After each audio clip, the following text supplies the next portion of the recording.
even if usually it's built on a pause 4 Slark, but getting a Dominator for ATF. He might get it. It's something I really like him having, because then he could control the map, he could cut waves from behind, and find himself in good positions, and find good farm as well, that Dominator. So I'd really like if he does go for that given build.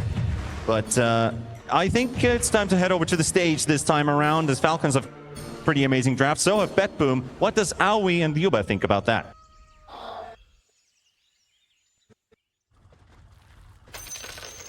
Prepare for battle.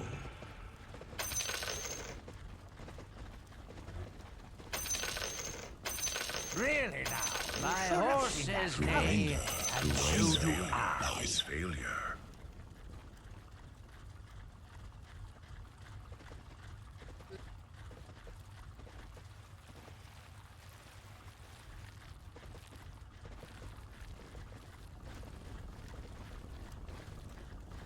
Slarkin. I feel like he's cooking something with this one and has an idea of how to go forward. And we haven't seen much of Grimstroke. You and me especially haven't been casting many of his games, but this hero really does do a lot. Yep, crit. Oh, I might have actually been completely wrong here, because it is Kirtich bringing in the first blood at 3 minutes. One good charge set up there. Grimstroke, not exempt ability. It's really these small details. It's really hurting BetBoom in this game that the Ember Spray didn't have a good game. Usually when you're playing versus a hero like a Primal Beast, he's gonna start rotating early and you can get the tower down. Nice shard block there, at least on Malrine, allowing him to TP away, but the Pounce is going to miss.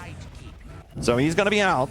Nicely played by Kataomi. Yeah, what happened there, the shards were expiring and Malrine clicked at that point, so his hero turned because of the path a bit. Or Amar with the Pounce as well, but that charge kind of just made his pathfinding, completely spasmed out. And there's the jump. Save. He's going to be there with a blinding light, assisting from the back, but it's going to be enough to save that Ember. No, it's not going to be. Malrine's going to be getting the kill. Miero's going to get silenced up as well with the bug. And now the heal up coming in from the Pugna, but Snaking's position. He's got that Nether Ward in a good spot. Kirtich is going to be the one focusing on him, but they brought Skitter. They've got the Abaddon with a Radiance, and that mid C1 tower is definitely going to go down, and they're going to keep Abaddon alive as well. So Falcons going on the next gear. 15 minutes comes in, immediately Amar, you can see. That has happened in Tier 1 Dota a couple times. So they don't want to end up looking like fools having that Primal Beast. So the right adjustment, slow things down a little bit. We have time to play faster later on down the line. Look at how Amar is moving through the map. He also always has a sentry with him to make sure if there's a... I think the idea is that this Slark can poke at you, and if you don't have enough damage to deal with him or with everyone, basically, it's gonna be an issue, right? So you just want to have damage earlier on in the game. This is what this build with the Maelstrom Axe gives you. It's absolutely one of the strongest talents that this Abaddon has. Unfortunately, he's a hero that does require quite a lot of farm to get things going, so we won't see the effectiveness of it unless you're playing like a pause 3 Abba that wants to force towers down early, like even hit tier 2s before the enemy's ready to fight back. Yeah, after the shards, he just the pathing moved into the other side. I think Amar definitely wanted to jump over those shards and go for the toss. Both the game enough during that nighttime to not bleed any kills. I mean, the only successful kill was on that Ember Spray, then nobody else died. And Amar again, every time it's gonna happen. Yeah, it's But Falcon's gonna find a move on Miero. That's gonna be a big pick if they can get this Timber Saw down. That's the early damage, but the pipe is there and he's still surviving. TP's coming in. Save is also there. There's the Grim ulti. He's still standing strong, and GPK is gonna turn with the chains, getting them all three. Snaking though, he's helping out on Amar's like type more. We're ready to fight you back with actions and not words. That's gonna send GPK back, but Maurice getting the jump and Amar's cleaning up save at the same time. 2 supports dead, but the Spark is diving on. He wants more. He's hungry for blood. That's Amar for you. That's a triple on the Slark. Exactly.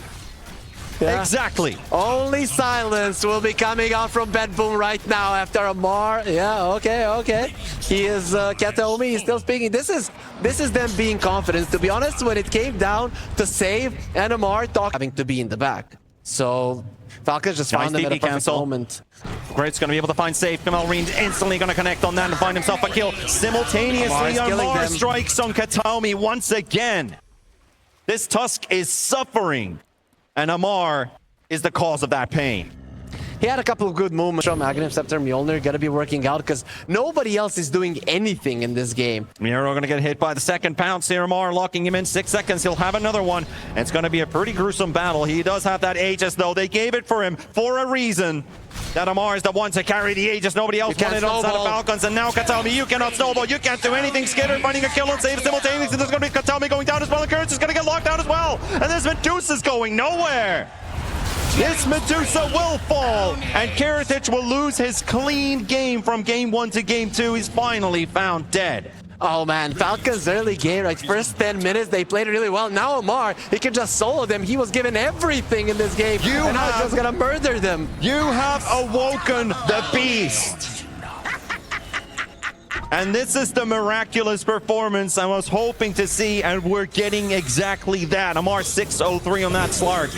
They shouldn't have written anything, Panda. That's just the thing. He wasn't killing them this much until they started writing. He was dodging him so well on Kataomi. Not any longer. Yep. And now it's nighttime again. That time from 20 to 25 minutes that we thought maybe now BetBoom can make something happen. I mean, look at this, Slark. Look at how hard he's hitting as well. He's got so much agility. 52. He hits for 300 damage.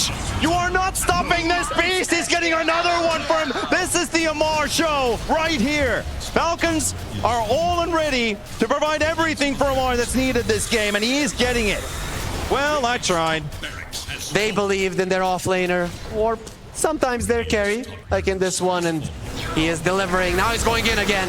Medusa's losing mana, basically 1/6 from every right click Amar is landing, and that Medusa has got no way out. The Primal will grab him as well. Karatic down. We're almost in Fountain Farming territory here as Falcons are pushing them all the way back there. Crit is waiting with a Soulbind to see the Tusk running in, and then when the Tusk is in it, you cannot use the Snowball. And then the Snowball comes out, but it's not going to do any good for you. BetBoom getting absolutely crushed here. Falcons coming to play. GPK will try to make one more move. Takes down one. He's got the kill on Crit at least. There's only one buyback, and it's on the Timber Saw. And Falcons, they've had their fun. Amar still wants to have a little bit more as he's jumping around, and Pugna's giving him an extra heal. So Amar's going straight back to full HP.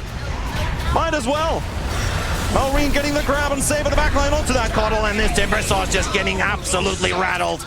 And Amar's already beyond godlike at this point. He's giving the tip, and GG. This is what we wanted from Falcons, and this is what exactly we've earned. And Amar, this is and was his show. Yeah, he should just stand on the camera there for quite some time, because he definitely... it was probably his decision